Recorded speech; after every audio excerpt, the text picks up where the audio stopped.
एक दिन दफ्तर से घर आते हुए पुरानी गर्लफ्रेंड से भेंट हो गई और जो बीवी से मिलने की जल्दी थी वह जरा से लेट हो गई।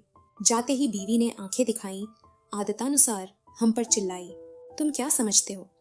मुझे नहीं है किसी बात का इल्म। जरूर देख रहे होगे तुम सेक्रेटरी के साथ कोई फिल्म। मैंने कहा, अरे पगली, घर आते ही ऐसे झिड़कियां मत दिया कर, कभी तो छोड़ दे। मुझ बेचारे पर इस तरह शक मत किया कर। पत्नी फिर तेज होकर बोली, मुझे बेवकूफ बना रहे हो। 6 बजे दफ्तर बंद होता है और तुम 10 बजे आ रहे हो। मैंने कहा, अब छोड़ यह धुन, मेरी बात जरा ध्यान से सुन।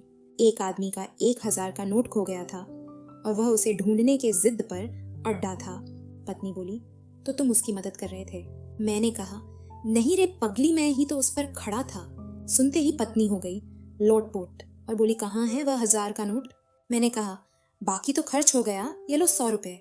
वह बोली, क्या सब खा गए? बाकी के 900 कहाँ गए? मैंने कहा, असल में जब उस नोट के ऊपर मैं खड़ा था तो एक लड़की की निगाह में उसी वक्त मेरा पैर पड़ा था। कहीं वह कुछ बक ना दे, इसलिए वह लड़की मनानी पड़ी। उसे उसी के पसंद के पिक्चर हॉल में फिल्म दिखानी पड़ी। फिर उसे एक बढ़िया से रेस्टोरेंट में खाना खिलाना पड़ा और फिर उसे अपनी बाइक से घर भी छोड़कर आना पड़ा। तब कहीं जाकर तुम्हारे लिए 100 रुपए बचा पाया हूँ। यूं समझो जानू तुम्हारे लिए पानी पूरी का इंतजाम कर लाया हूँ। अब तो बीवी रजामंद थी क्योंकि पानी पूरी उसे बेहद पसंद थी।